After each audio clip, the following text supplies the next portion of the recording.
Hi, everyone. I'm Dr. Seth. I'm a clinical psychologist, Dr. Seth Meyers, and in this video today, I'm going to talk about something that I wish was a happier topic. I wish it was a more peaceful topic, but it's a topic that a lot of people deal with and something that causes some of the greatest stress and frustration I believe a person could have in their personal life. And that is when you are in the experience co-parenting with someone who is narcissistic. Now, you've all heard that term narcissist or narcissistic before. Just a quick note that I want to make about the word narcissistic. It refers, of course, to a personality disorder, an actual personality disorder that has criteria that is included in the Diagnostic and Statistical Manual of Mental Disorders and must be diagnosed by an appropriate professional. Now, here's the thing that I want to mention about narcissism. It really exists, these traits, these personality characteristics, often on a spectrum. An example is that someone may present some of the symptoms, some of the behaviors we see in narcissistic personality disorder, but may not necessarily have the full-blown disorder. A few key narcissistic symptoms include a lack of empathy, difficulty, or just outright refusal to put yourself in the shoes of someone else, to think about what the other person might feel like in this situation, understand the thoughts and feelings of someone else. So there is just really this lack of empathy. There is also what appears on the surface to be this grandiose sense of self, this overinflated ego or belief in one's superiority. Exploitative behavior is also something that a lot of times is found with someone who is narcissistic.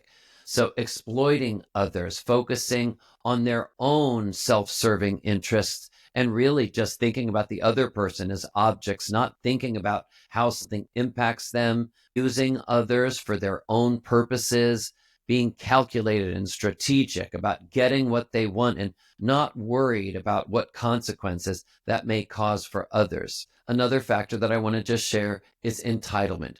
The narcissistic personality is overly entitled. There is this sense of deserving. They deserve more and they deserve better than anyone else. Now, if you were to ask them logically, rationally, reasonably, why is that? Why would you deserve more than, let's say, someone else? Sometimes they will try to give you an answer and they will try to justify it. They will try to bring up evidence of how they deserve more than others. But a lot of times there isn't evidence. Sometimes they can't even answer the question themselves. But deep down, why do they feel they are entitled? Just because. Just because.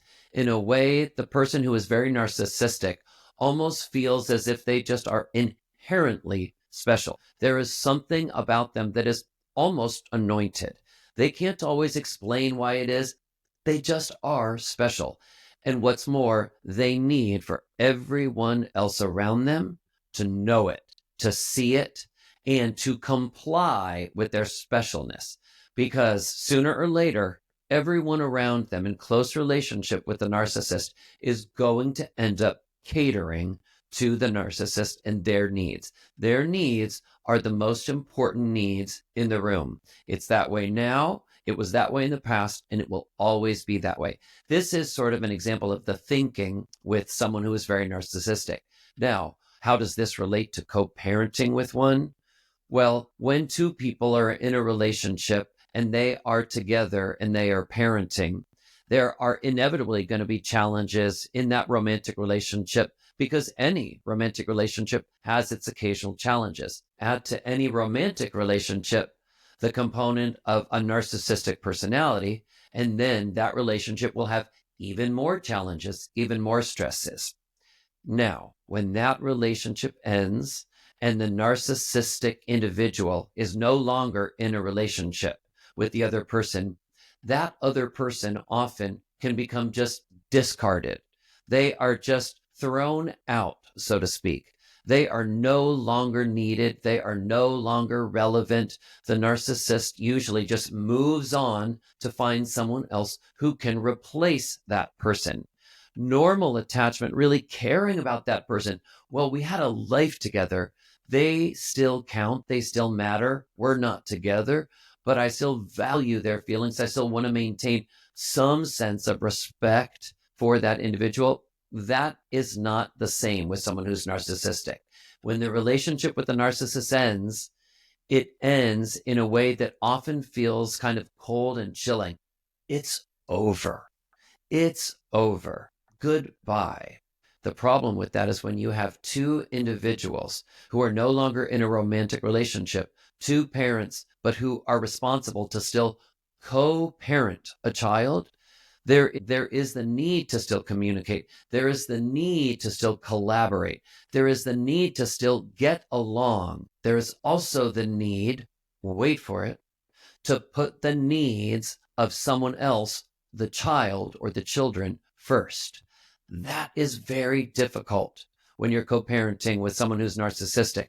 Their whole MO is to operate in this life, putting their needs, their feelings, their thoughts first. That matters more than anything else, even if it's their own child's. So if a narcissist is prone, as they often are, to need to win, to need to dominate, to need to be right, to need to always have the last word, the last say, to be the shot caller, the chief decider, that only gets worse once there is no longer a romantic relationship between the two parents. Then it's almost as if in so many cases with a narcissist, the two are opponents. They are on opposite sides, and the narcissistic parent thinks, and I will win. My side will prevail. And sometimes the narcissistic parent will also use the children as pawns. A lot of times there is parental alienation that will take place. The narcissistic parent may coach the child or the children on how to behave, what to say, what to do with the other parent. Now, most people would say, oh my gosh, wouldn't each parent want their child to have a decent relationship with their other parent? So they have two parents who love them. Yes, that would be normal. That would be healthy. But you need to remember, with a narcissistic personality, their focus is self-serving. Their focus is on what suits their needs, their purposes. And sometimes they don't even think twice about not only the needs of the other co-parent, how the co-parent may feel about something, but worse, about their own child. Their own child.